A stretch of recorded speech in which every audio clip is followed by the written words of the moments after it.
Anda belajar bahasa Inggris bisa baca untuk memahami informasi-informasi dalam yang disampaikan dalam berbahasa Inggris. Demikian seterusnya. Ya, jadi interaksi kita pun dengan Al-Quran untuk membaca sesungguhnya untuk mengetahui pedomannya, untuk mempraktikkan petunjuk-petunjuk berkehidupan yang diberikan oleh Allah lewat Al-Quran, yang ini akan terus berkesesuaian dengan pergantian-pergantian berkehidupan sampai masa berakhir.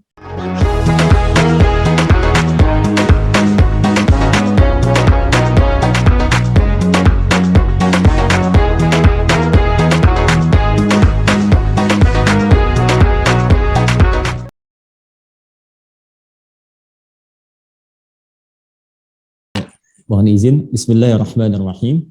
Assalamualaikum warahmatullahi wabarakatuh.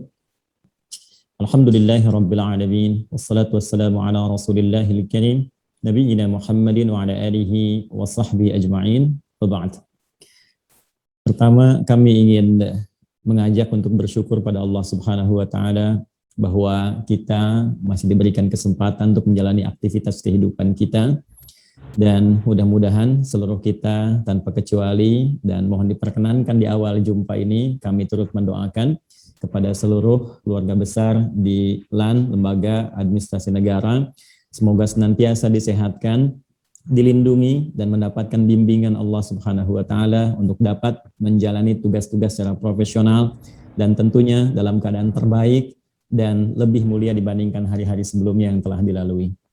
Baiklah, di kesempatan ini dalam waktu yang sangat singkat dan padat, kurang lebih ada 1 jam ke depan, kita akan mencoba belajar untuk mengurai bagaimana tuntunan dasar birokrasi dalam narasi Al-Quranul Karim dan hadis-hadis Nabi Sallallahu Alaihi Wasallam, dengan tema yang telah disampaikan kepada kami untuk sama-sama kita pelajari sebelum kita berdoa di kesempatan pagi hari ini, yaitu tentang birokrasi Qurani.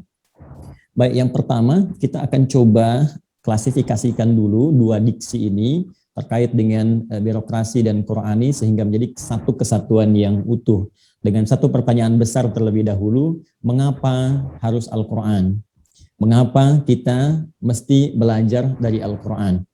Baik, apapun tugas yang kita jalani dalam kehidupan ini, baik sebagai birokrat, diplomat, ataupun barangkali titipan-titipan kedudukan atau aktivitas lain, tetap tidak akan bisa menepikan keadaan kita dan status kita sebagai hamba, sebagai manusia yang secara fitrahnya memiliki fitrah berketuhanan. Bahkan fitrah inilah yang secara luar biasa juga tertuang dalam dasar-dasar bernegara kita, dasar-dasar berkebangsaan kita, yang dirumuskan baik itu dalam Pancasila, sila yang paling utama, sila pokok, sila dasar yang pertama, yaitu ketuhanan yang Maha Esa, pun demikian dikuatkan di Undang-Undang Dasar itu 1945, khususnya di pasal 29, baik ayat 1, ya, negara berdasar atas ketuhanan yang Maha Esa, pun juga di pasal 29 ayat kedua, negara menjamin kemerdekaan tiap-tiap penduduk untuk memeluk agamanya masing-masing dan beribadah menurut agama dan kepercayaannya itu. Ini semua memberikan satu penegasan kepada kita semua bahwa apapun yang kita jalani, aktivitas apapun yang dipercayakan kepada kita, baik sebagai pribadi ataupun sebagai abdi negara, tetap tidak akan mengeluarkan status kita sebagai hamba yang berketuhanan, hamba yang berkomitmen untuk mengabdikan aktivitas hidupnya demi mendapatkan ridha dan taufik dari Tuhan yang Maha Esa, dalam konteks kita sebagai muslim, yaitu dari Allah Subhanahu wa taala. Nah, di sini titik temunya kita akan dapatkan bahwa dalam konteks kita berketuhanan itu, maka feedback yang kita dapatkan dari Allah Subhanahu wa taala memberikan pedoman kehidupan kepada kita. Bahkan sejak Allah menciptakan kita, kemudian menugaskan makhluk pertama untuk beraktivitas di muka bumi dari manusia, yaitu Nabi Adam alaihissalam. Ingat, risalah Nabi Adam itu bukan di langit, bukan di tempat lain, tapi di bumi. Quran surah kedua Al-Baqarah di ayat yang ke-30 itu. Wa idh qala rabbuka lil malaikati inni ja'ilun fil ardi.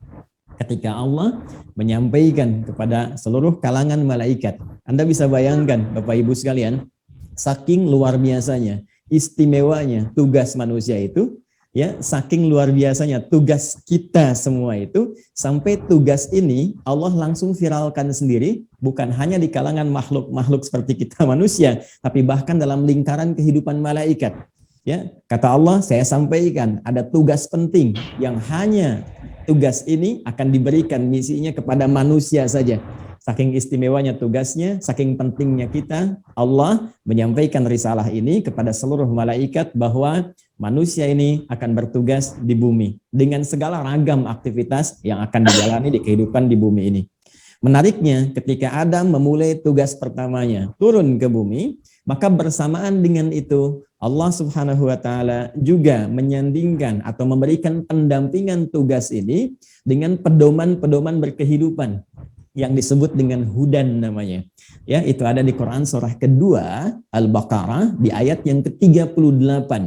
Qulna ihbitu minha jami'a fa imma ya'tiyannakum minni hudan faman tabi'a hudaya fala khaufun 'alaihim wa lahum yahzanun. Tibalah saatnya engkau Adam beserta pasanganmu untuk memulai tugas di bumi. Nanti ada ragam berkehidupan yang juga diberikan risalahnya oleh Allah Subhanahu wa taala dengan tujuan memakmurkan bumi, membangun kehidupan yang harmoni, apapun posisi dan tugas yang diemban, passion apapun yang dipilih. Tapi yang menarik kata Allah, fa imma ya'tiyannakum minni hudan. Hei, engkau tidak akan dibiarkan sendiri menjalani kehidupan. Ini, aku turunkan pedoman hidup. Aku turunkan pendampingan dari petunjuk-petunjuk berkehidupan. Yang dengan mengikuti petunjuk ini, faman tabi'a hudaya fala khaufun 'alaihim wala hum yahzanun. Maka aku jamin kata Allah, setiap titian aktivitas yang ditenun di bumi itu dengan profesi apapun yang dijalani, dipastikan akan mendapatkan pendampingan dan perlindungan dari Allah, sehingga seluruh pelakunya la khaufun 'alaihim, akan selalu merasakan ketenangan, tidak gelisah. Jadi kalau petunjuk ini dibawa ke rumah tangganya akan cenderung tenang. Dibawa ke pekerjaan, pekerjaan akan dijalani dengan penuh kedamaian, kan? Jauh dari kegelisahan. Wajar sebagai manusia memiliki sifat gelisah, tapi ketika mengembalikan kepada pedoman ini, maka ketenangan akan dihadirkan kembali dalam diri kita. Walahum yahzanun, dan didekatkan kepada kesenangan, dijauhkan dari kesedihan. Jadi Bapak Ibu sekalian, sebetulnya konsepsi berkehidupan di dunia, menjalani aktivitas apapun, baik sebagai birokrat, baik sebagai diplomat, sebagai rakyat, atau pebisnis, atau yang lainnya, konsepsi dasarnya itu adalah senang dan tenang. Jadi itu dasarnya. Ya, demikian pula bagi teman-teman keluarga besarku yang ada di LAN, sebetulnya pekerjaan yang dijalani itu seharusnya berlangsung dengan keadaan tenang dan menyenangkan. Ya, tapi batasannya apa? Sepanjang kita mampu mengembalikan kepada pedoman berkehidupan itu, yang intisarinya akan dituangkan secara detail dalam teknis yang disepakati, ya, dalam konsep, dalam kehidupan bermasyarakat, berbangsa, bernegara. Tapi pedoman intinya kembali kepada apa yang disebut oleh Al-Quran dengan nama hudan tadi. Ya. Nah, menariknya, setiap berganti generasi, Adam dan Hawa alaihi wassalam, keduanya menyambung kekeluargaan sebagai contoh kepada kita bagaimana kita mesti berkeluarga, lalu melahirkan keturunan. Ini diabadikan di Quran surah keempat An-Nisa di ayat yang pertama, kan? Ya ayyuhan nasu taqu rabbakumul ladzi khalaqakum min nafsin wahidah wa khalaqa minha zawjaha wa batta minhuma rijalan katsiran wa nisaa. Hai semua manusia, cepat koreksi dirimu, tata lagi menjadi lebih baik dari sebelum-sebelumnya, dan ingatlah engkau bersumber dari keturunan yang satu, yaitu Adam, yang memiliki pasangan hidup berkeluarga lantas melahirkan keturunan-keturunan. Keturunan-keturunan inilah Bapak Ibu sekalian yang nanti disebut dengan Bani Adam. Disebutkan 7 kali dalam Al-Quran. Jadi nanti nama manusia itu disebut dengan 5 nama. Ada Bashar disebutkan 35 kali dalam Al-Quran, menunjuk kepada tantangan pengelolaan nafsu diri kita. Ada yang disebut dengan ins, pasangannya jin, ya, yang ini menunjuk kepada sifat harmoni dalam berkehidupan, 18 kali disebutkan dalam Al-Quran. Ada nanti yang menunjuk tentang tatanan totalitas aktivitas yang kita jalani, disebut dengan kata insan, 65 kali disebutkan dalam Al-Quran.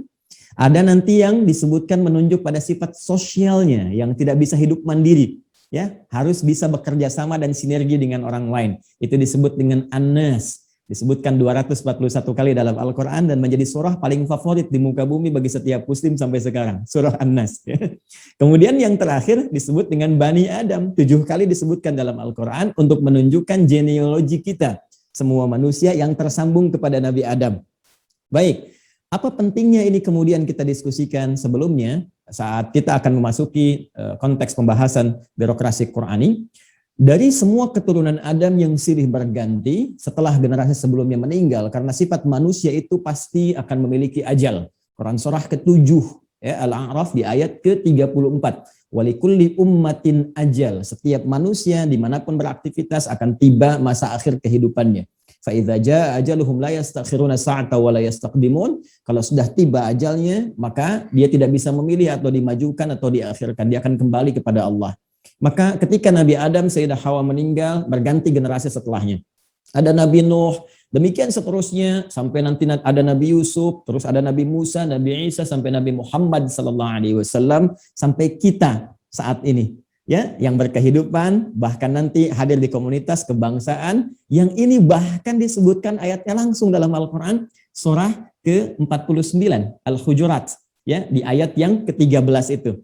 Ya ayyuhan nasu, hai semua manusia, inna khalaqnakum min dzakarin wa untha, kami ciptakan kalian baik dari laki-laki ataupun perempuan, wa ja'alnakum syu'uban wa qabail, dan kalian akan pasti mengalami proses berkehidupan, berbangsa, bernegara, bersuku-suku.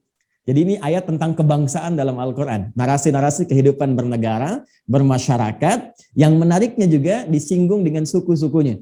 Ya, lita'arafu, untuk membangun sinergi dan harmoni dalam kehidupan. Inna akramakum indallahi atqakum. Sungguh jika kalian bersikap mulia dalam menjalani kehidupan itu, itulah kemuliaan hakiki yang diapresiasi oleh Allah Subhanahu wa taala. Nah, setiap generasi berganti ini, pendampingan dari Allah, pedoman dari Allah itu selalu diberikan sesuai dengan masanya. Jadi selalu up to date.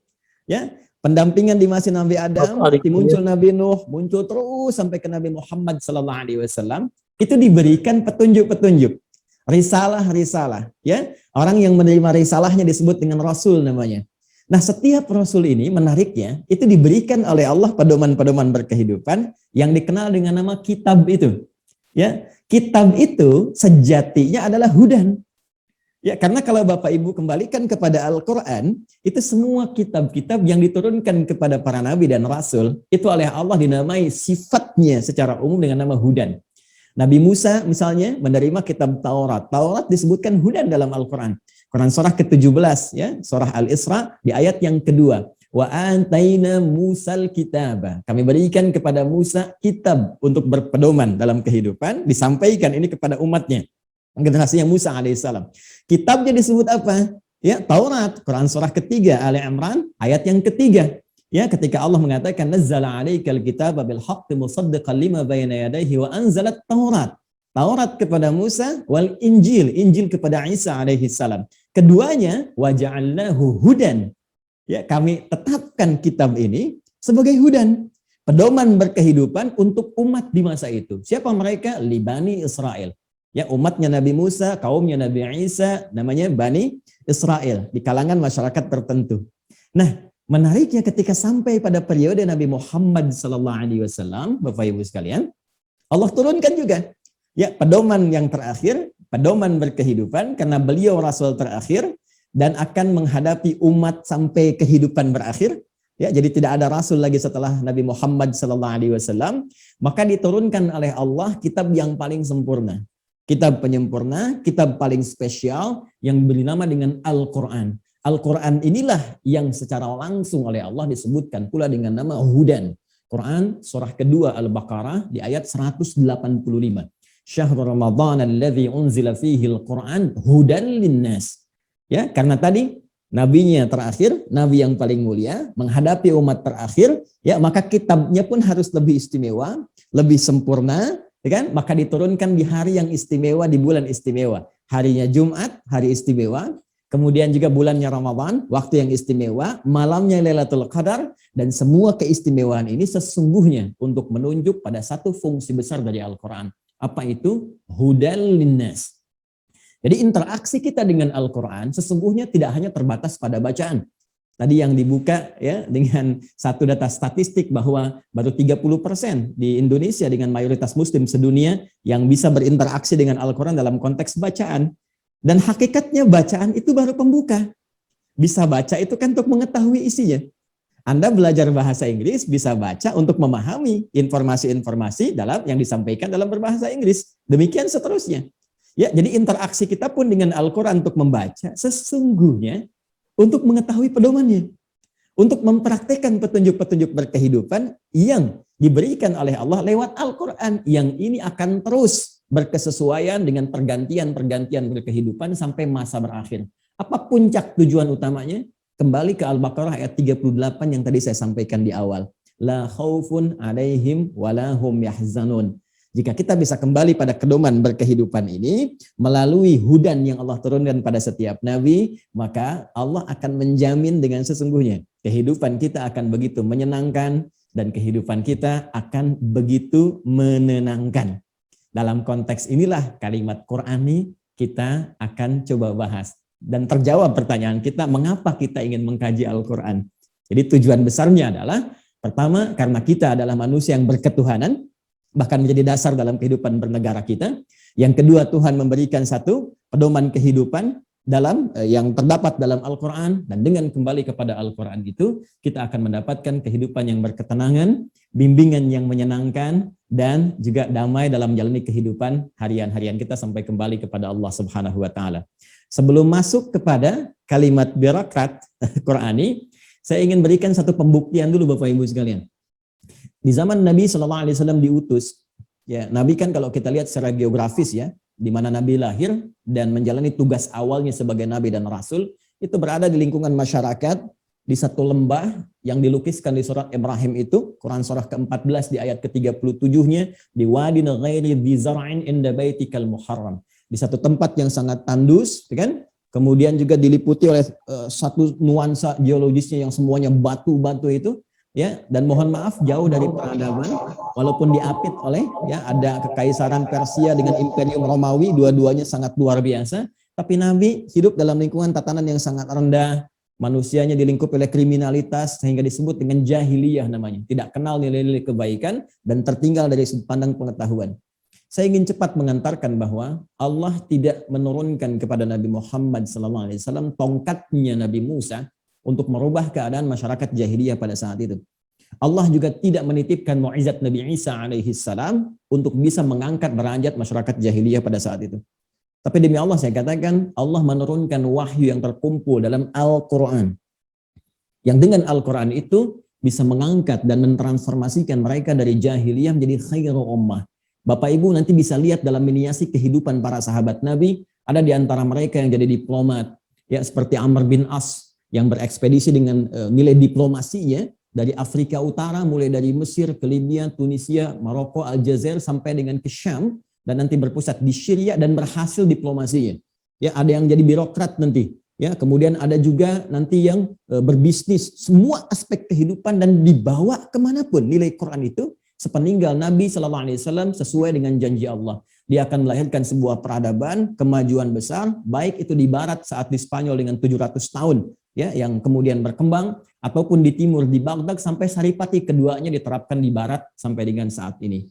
Nah, dari narasi inilah saya ingin menarik satu kesimpulan besar bahwa ada pedoman-pedoman dalam Al-Quran yang akan selalu relevan dalam kehidupan kita, termasuk profesi apapun yang kita jalani. Apa hubungan dengan birokrat? Ternyata dasar-dasar tuntunan birokrasi pun itu ada dalam Al-Quran. Dan jika kita bisa kembalikan nilai-nilai itu, ya kembali kepada Al-Quran untuk mempelajarinya, saya yakin ada perubahan-perubahan berkehidupan dalam menjalani profesi dan kegiatan kita yang sekarang tengah kita tekuni. Ini mohon izin mukaddimahnya gitu ya. Ini pengantar, kita belum masuk pada materi intinya. Jadi saya ingin antarkan kenapa judulnya mesti itu. Jadi kita ambil dulu dasarnya sehingga nanti kita akan dapati poin-poin besar yang kita dapatkan dari situ. Baik Bapak Ibu sekalian, secara cepat karena waktu kita agak terbatas, saya ingin masuk kepada inti bahasannya secara langsung. Bagaimana Al-Quran memberikan pedoman dasar, saya katakan dasar karena nanti pengembangannya kepada kita kembali dalam dunia birokrasi. Saya ingin Bapak Ibu sekalian kita mengajak untuk menggali satu surah dalam Al-Quran, yaitu surah ke-12, surah Yusuf. Ya, saya ulangi, surah ke-12, surah Yusuf alaihi salam. Yang di surah itu menariknya adalah ya ada pelajaran-pelajaran secara langsung yang mengantarkan pada dunia birokrasi. Karena Nabi Yusuf alaihissalam itu rupanya juga seorang nabi yang berkarir. Nabi berkarir dan karirnya disiapkan bimbingannya oleh Allah Subhanahu wa taala, lantas nanti masuk dalam dunia birokrasi di sekitaran tahun 1630 sampai 1520 sebelum Masehi. Ya, jadi Nabi Yusuf alaihissalam itu hidup di tahun 1630 sampai 1520 sebelum Masehi, dan di situ penguasaannya itu masih dalam penguasaan bangsa Hyksos. Ya, Hyksos itu dari Asia ya, dari timur yang nanti akan menguasai Mesir, yang nanti gelarnya pun masih dalam status raja. Ya, jadi kayak kita nih kan masih raja-raja kan, Majapahit, Raja Sriwijaya, raja dan sebagainya. Itu ada sejarah di timur pun nanti menguasai Mesir dan gelarnya disebut dengan raja, Malik namanya, ya, Malik, raja. Kalau di konteks kita Republik Presiden kan, gelarnya masih Malik. Ini penting saya sampaikan karena nanti 500 tahun setelahnya akan berubah gelarnya kepada gelar lokal ya, dari negeri Mesir menjadi Firaun. Ini untuk membedakan bahwa Fir'aun itu gelar yang berlaku nanti setelah masa pemerintahan di era Nabi Yusuf alaihissalam 500 tahun setelahnya, terutama di Nabi Musa dan seterusnya. Sedangkan di era Nabi Yusuf alaihissalam itu gelarnya masih bergelar apa? Malik. Secara singkat, di Quran surah ke-12 Yusuf alaihissalam, khususnya kalau kita amati perjalanan Nabi Yusuf alaihissalam yang disiapkan oleh Allah lewat petunjuk bahkan dari awal mimpinya. Ya, di surah yang ke-12 ayat yang keempat. Saya ulangi, surah ke-12 di ayat yang keempat. Kalau Bapak Ibu bisa amati sama-sama di mushaf paling kiri agak sedikit ke bawah, kan? Idz qala Yusufu li abihi, ketika Yusuf berkata kepada ayahandanya, ya abati inni, ya bahai bapakku, sungguh saya ra'aitu ahada asyara kaukaba wasyamsa wal qamara ra'aituhum li sajidin. Ya, aku menyaksikan dalam mimpiku tadi malam ya bahwa aku melihat satu matahari, kemudian satu rembulan dan 11 gemintang itu seluruhnya sujud hormat kepadaku. Ya, sujud hormat kepadaku. Nah, ini isyarat awal yang pertama yang nanti isyarat ini akan terbukti dari perjalanan kehidupan beliau. Nabi Yusuf alaihissalam ternyata Allah menyiapkan beliau menjadi seorang birokrat dengan punya kedudukan yang terhormat, yang dengan kehormatan itu di era dulu di masa Nabi Yusuf alaihissalam itu cara penghormatannya dengan bersujud. Cara penghormatannya dengan apa? Dengan bersujud. Yang kelak nanti pun Romawi menggunakan itu. Ya, Persia menggunakan tangan saat ruku. Yang nanti di masa Nabi Muhammad SAW ruku dan sujudnya semua diserahkan kepada Allah Subhanahu Wa Taala. Karena itu dalam sholat kita ada ruku dan sujud untuk menunjukkan Allah raja dari segala raja. Karena itu disebut Maliki Yaumiddin. Ya. Kembali ke tadi, dari mana taunya ya mimpi tadi terkait dengan penghormatan mentari menunjukkan ayah, yaitu Nabi Yakub alaihissalam. Kemudian bulan menunjukkan ibu, ya ibundanya. Kemudian 11 gemintang menunjukkan saudara-saudara Yusuf alaihissalam. Ya, dari mulai kemudian ada Syamun, Lewi, Yahuda sampai dengan ke Bunyamin. Ya, saudara beliau ada 11.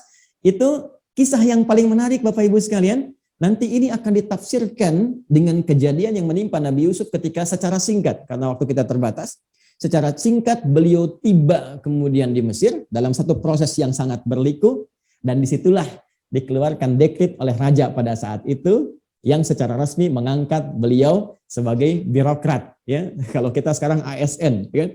Jadi kalau misalnya di LAN itu LAN diangkat lewat keputusan pemerintah, kan itu lembaga non pemerintah gitu ya. Di keputusan pemerintah kalau nggak salah nomor 30 ya, nomor 30 tahun 1957 itu. Yang kemudian tugas fungsinya dirincikan nanti lewat keputusan Perdana Menteri nomor 283 garis miring P.M. garis miring 1957.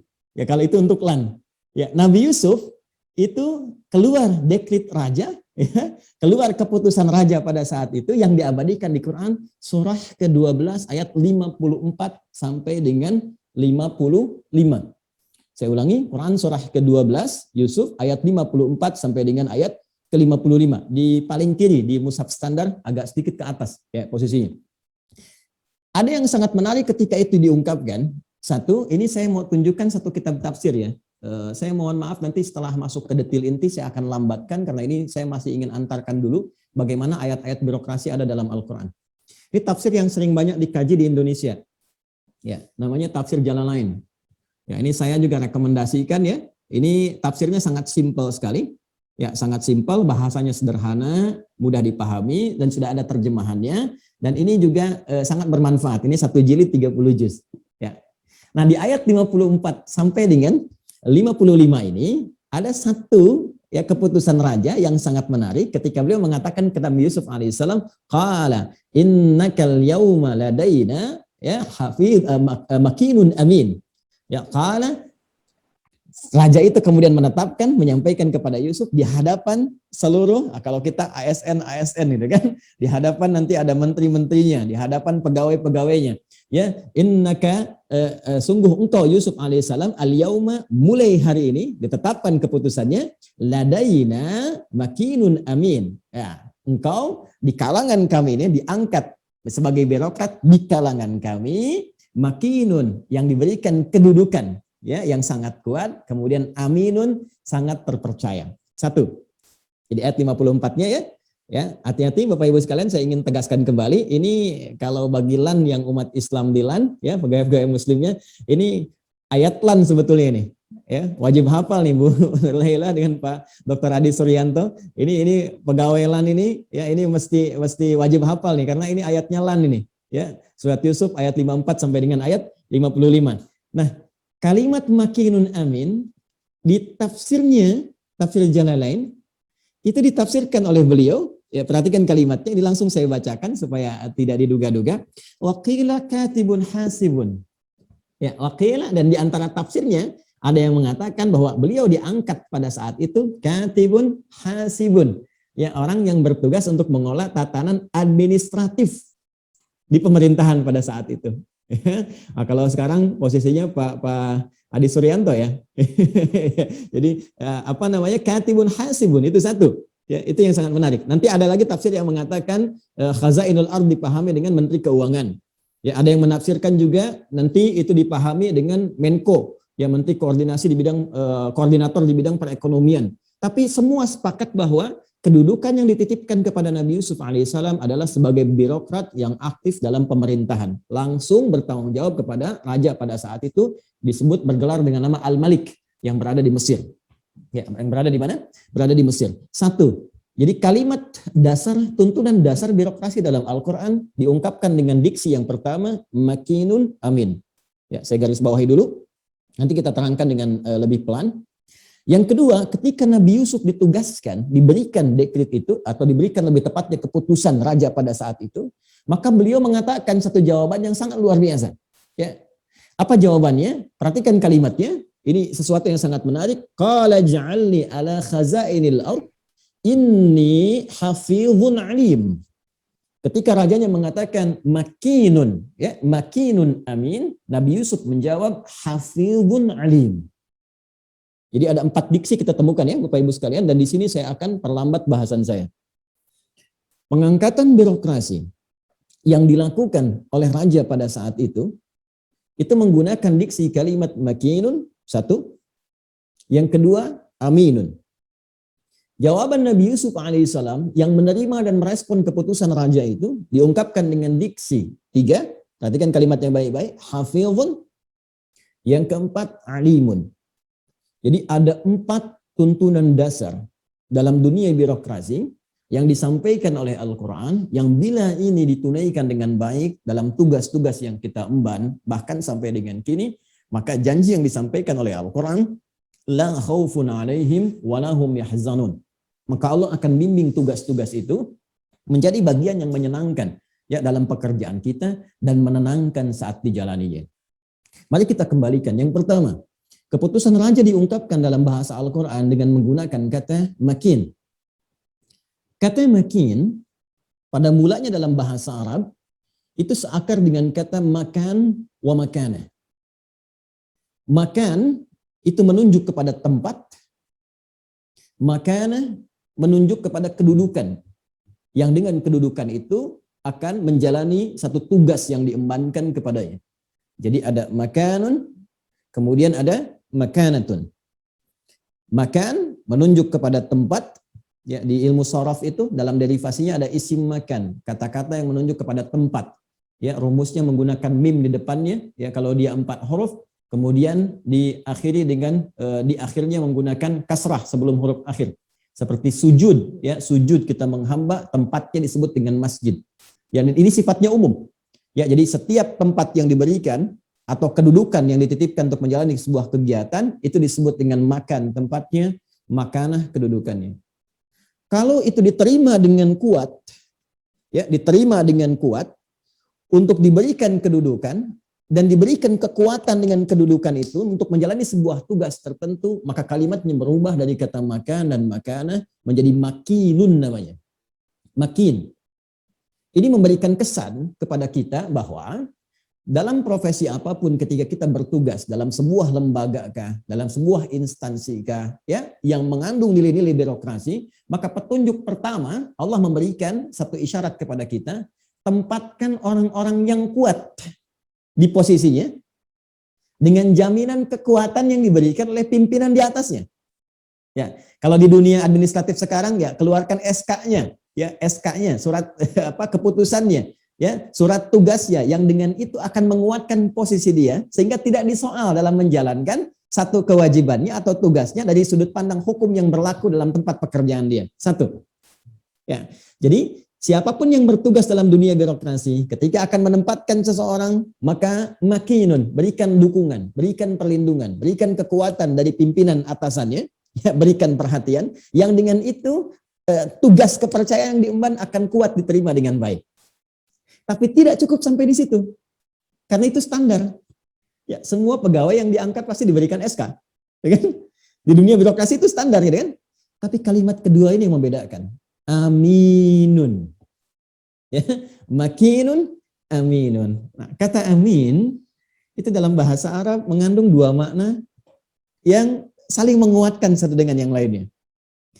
Satu, mohon izin, maaf, berasal dari kata amanah. Ya, amanah. Sesuatu yang diterima untuk dijalankan secara benar sesuai dengan perintah atau titipan yang diberikan. Ya, sehingga sudah menjadi bahasa Indonesia sekarang kerja mesti amanah. Ya, di rumah ada amanah dan sebagainya. Itu kalau amanah ini diberikan pada seseorang, maka katanya akan berubah dari kata amanah menjadi amin. Orang yang menerima amanah dalam arti mesti menjalankan apa yang dipesankan kepadanya sesuai tugasnya dengan cara yang sangat baik.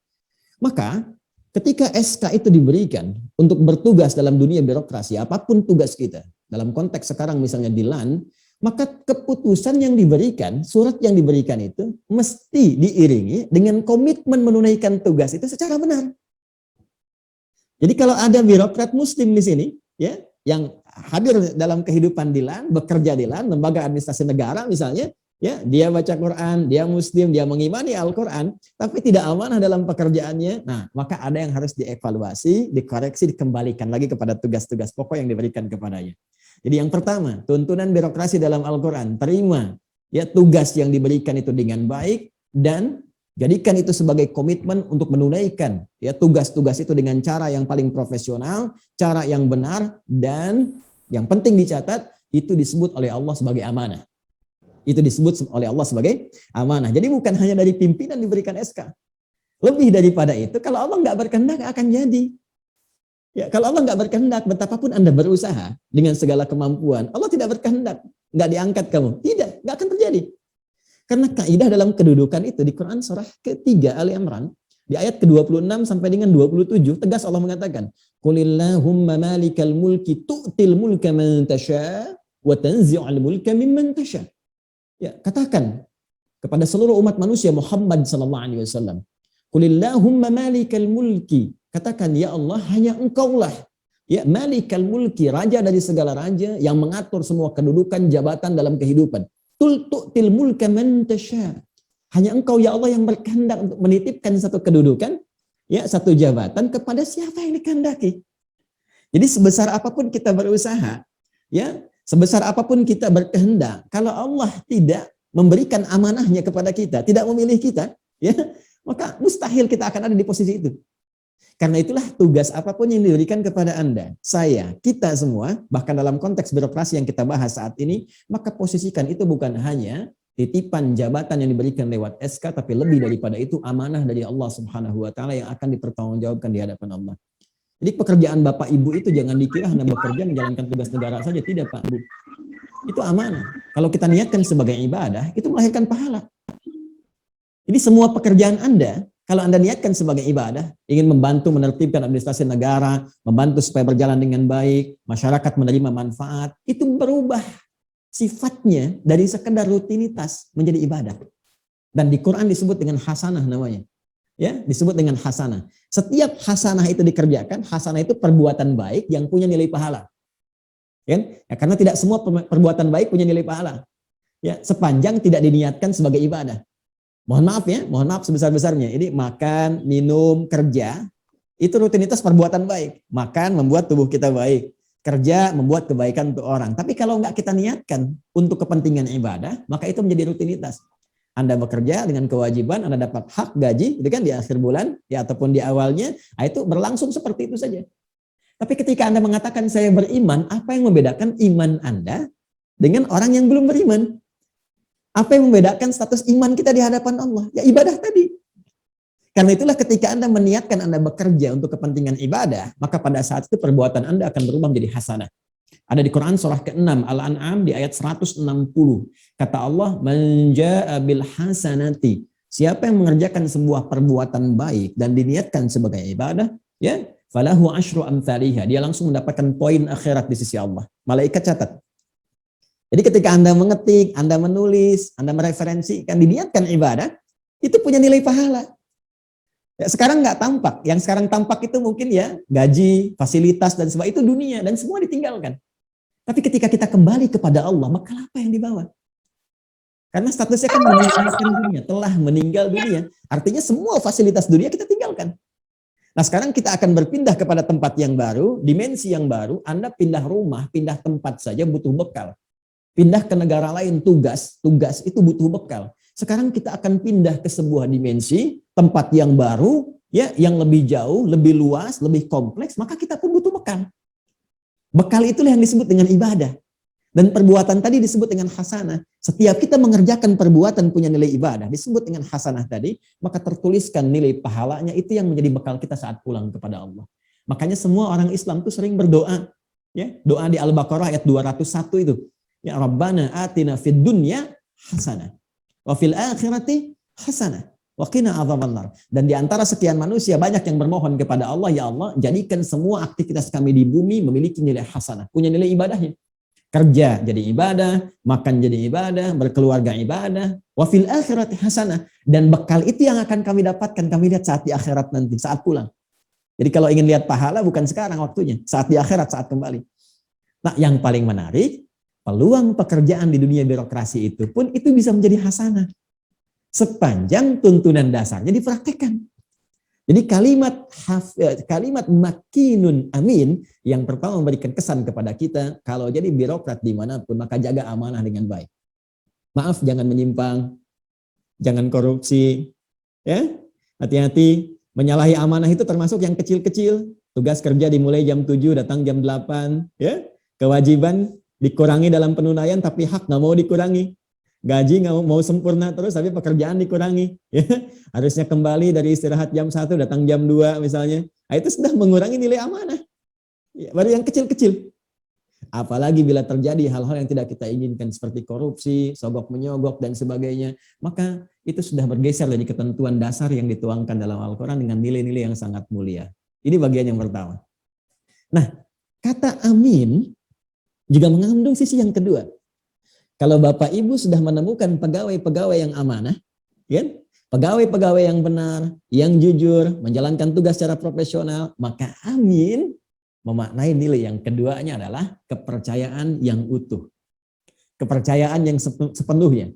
Sehingga raja itu mengatakan kepada Nabi Yusuf, ya Yusuf alaihissalam, engkau orang yang profesional, engkau orang yang baik, engkau aku berikan SK nih untuk mengatur tatanan administrasi negara. Dan aku berikan kepercayaan kepada engkau sepenuhnya. Jadi kalau kita mendapati pegawai yang baik, gitu kan? Kita bisa mendapati rekan kerja yang bagus, maka hargai tugasnya. Berikan apresiasi, berikan kepercayaan sepenuhnya. Kenapa kalimat ini muncul dalam Al-Quran? Karena Al-Quran memberikan isyarat bahwa di antara hal-hal yang memungkinkan terjadi singgungan-singgungan dalam kehidupan itu setidaknya ada 3 bagian. 1 ilmu pengetahuan, yang kedua harta benda, dan yang ketiga adalah kedudukan.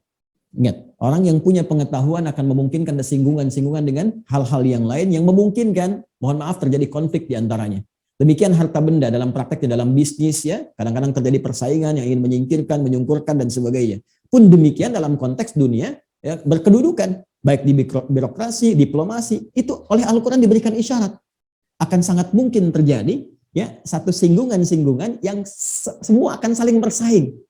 Ya, yang kadang-kadang persaingan itu melahirkan suatu tindakan-tindakan yang tidak sehat. Sama persis ketika Nabi Yusuf itu merintis awal karirnya saat akan masuk dunia birokrasi, kan ujiannya apa? Ada mendapatkan bully dari saudara-saudaranya, kan? Kemudian melewati dinamika-dinamika yang tidak mudah, dituduh kemudian selingkuh gitu. Itu sesuatu hal yang akan muncul itu. Ya.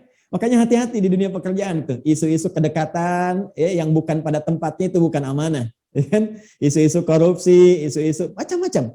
Nah, tapi kalau kita menemukan satu pegawai yang baik, ya, karyawan yang baik, tugas yang baik, maka berikan kepercayaan kepadanya sepenuhnya dan berikan apresiasi kalau perlu, berikan satu pernyataan ini di hadapan pegawai-pegawai yang lainnya. Ini pegawai berprestasi. Bukankah Nabi Yusuf diangkat, diberikan SK dan dipuji ya oleh raja? Kalau kita sekarang direkturnya atau presidennya, itu di hadapan ya staf-staf yang lainnya.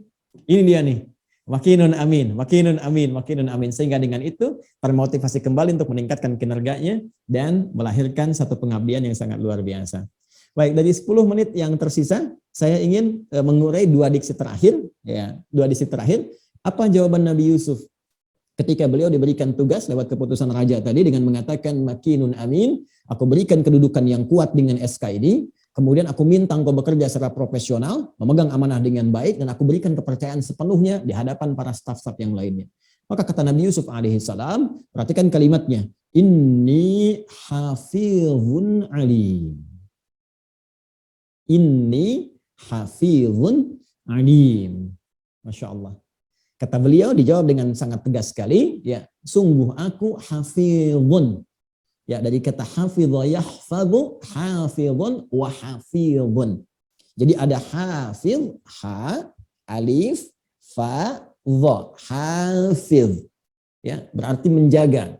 Menjaga sesuatu dengan baik dan benar. Kita diminta oleh Allah menjaga sholat dengan menggunakan kalimat hafidh.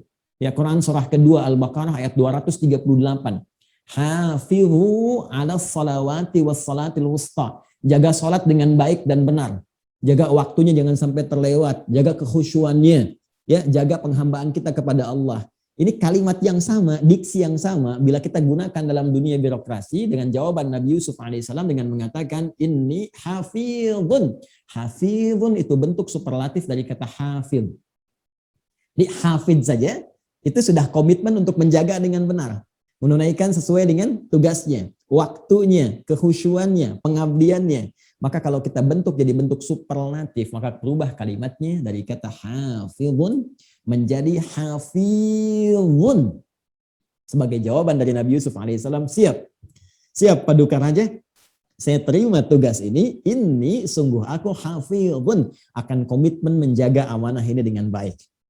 Ya, akan menunaikan tugasnya, bahkan waktunya pun aku akan perhatikan. Waktu kerja jam berapa, selesai jam berapa, kalau lembur bagaimana, gitu kan? Kemudian aku akan berikan totalitas pengabdianku pada jabatan yang dititipkan kepadaku. Kalimat hafidh. Maka diksi yang ketiga ini memberikan kesan kepada kita.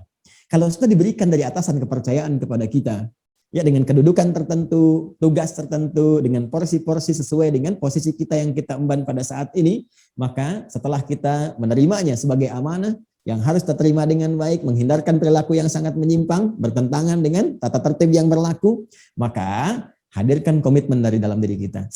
Saya siap mengabdi sesuai dengan tugas yang diberikan kepada saya, yang tidak bertentangan dengan nilai-nilai atau norma hukum yang berlaku, baik dalam konteks kehidupan, ya bernegara, ataupun dalam konteks kehidupan bersyariat. Baik, hafidhun, aku akan menjaga semua itu termasuk waktu-waktu yang diberikan kepadaku, tugas-tugas pekerjaannya, dan alimun. Nah, ini catatan yang sangat menarik. Diksi yang keempat, Alimun, alimun bentuk superlatif dari kata alim. Ya, alim berarti orang yang tahu, orang yang paham. Ya, kalau kita kembalikan ya kepada manusia ya, sifat kemanusiaan, karena Allah pun memiliki sifat alim yang maha segalanya. Ya, yang maha mengetahui, maha memahami, maha mengawasi. Tapi kalau kita turunkan ke dalam dunia kemanusiaan, sifatnya menjadi terbatas. Ya, terbatas pada konteks memahami, mengetahui sesuai dengan peningkatan dasar-dasar keilmuan yang dimiliki. Nah, yang paling menarik adalah ketika tugas diberikan kepada kita, setelah SK diturunkan, kita komitmen menjaga, maka hal pertama yang paling penting kata Al-Quran, setiap orang yang diberikan tugas itu, dengan embanan amanah itu, mesti paham tupoksi yang diberikan kepadanya. Ya, mesti paham tugas-tugasnya, mesti mengetahui ya tata pekerjaannya, mesti menguasai lingkup pekerjaannya. Ini 4 ini kan tadi saya katakan saling bersinergi. Jadi jangan sampai juga pimpinan memberikan SK kepada orang yang tidak sesuai di bidangnya. Jangan Anda berikan sipulan tugasnya A, tapi dia nggak memahami tugasnya. Ya, jangan sampai karena kedekatan dengan pihak A, pihak B menempatkan seseorang di tempat yang memang tidak menguasai bidangnya. Itu dasar dalam tata kehidupan birokratif. Artinya apa? Pengertian terbaliknya akan dimungkinkan hadir dalam konteks kehidupan berbirokrasi atau bahkan dalam dunia diplomasi dan sebagainya, itu pemberian-pemberian kepercayaan, tugas, ya atau pengangkatan satu petugas tertentu, pegawai tertentu, yang hanya didekatkan dari dasar-dasar misalnya, mohon maaf, kedekatan tertentu, hubungan kekeluargaan, hubungan pertemanan, sementara mengabaikan nilai-nilai profesionalitas yang harusnya dijunjung tinggi. Apa diantaranya? Adalah kemampuan dia menjalani tugas dan penguasaannya dengan baik. Ya, tidak salah kalau kita ingin menempatkan misalnya orang-orang yang ya dari kerabat tapi fair, objektif sifatnya. Dia mampu, dia menguasai bidangnya, nggak ada masalah.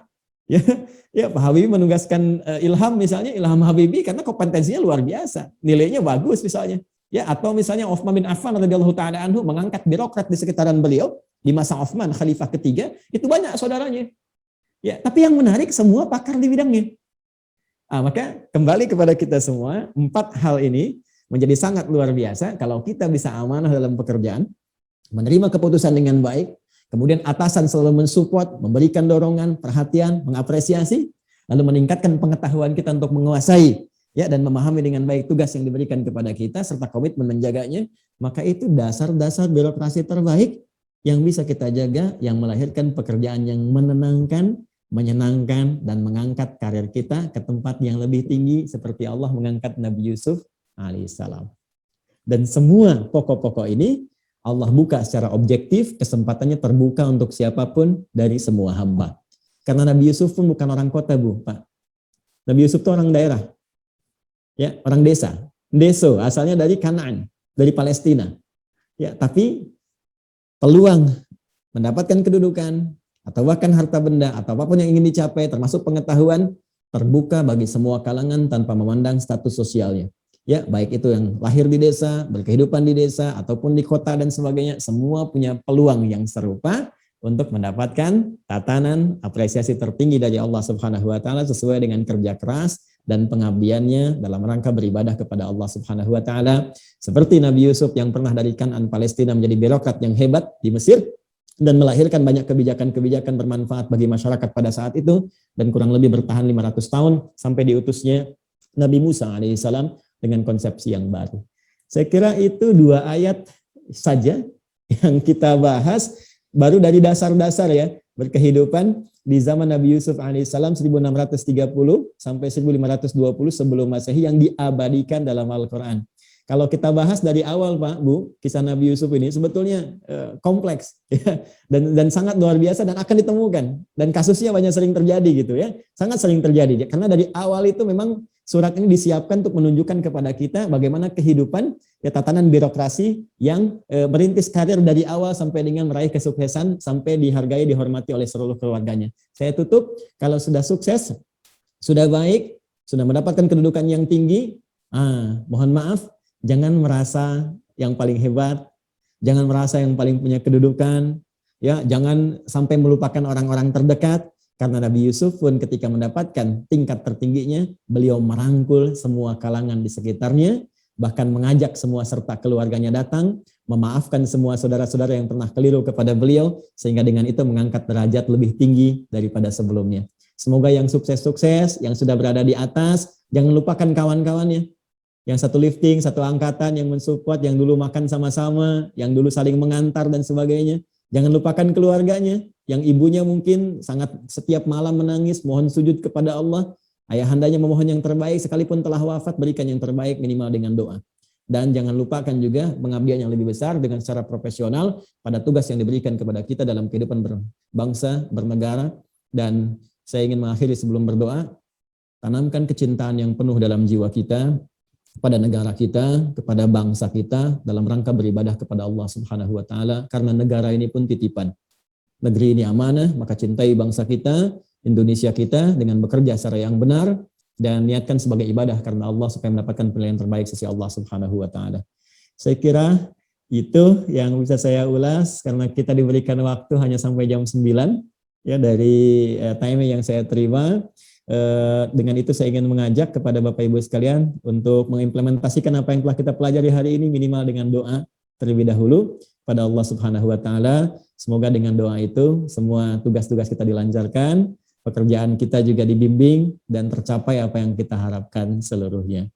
Mari kita tundukkan hati kita sejenak, kita juga khusyukkan supaya apa-apa yang kita sampaikan kepada Allah diterima dengan baik dan diberikan feedbacknya secara mulia kepada kita semuanya.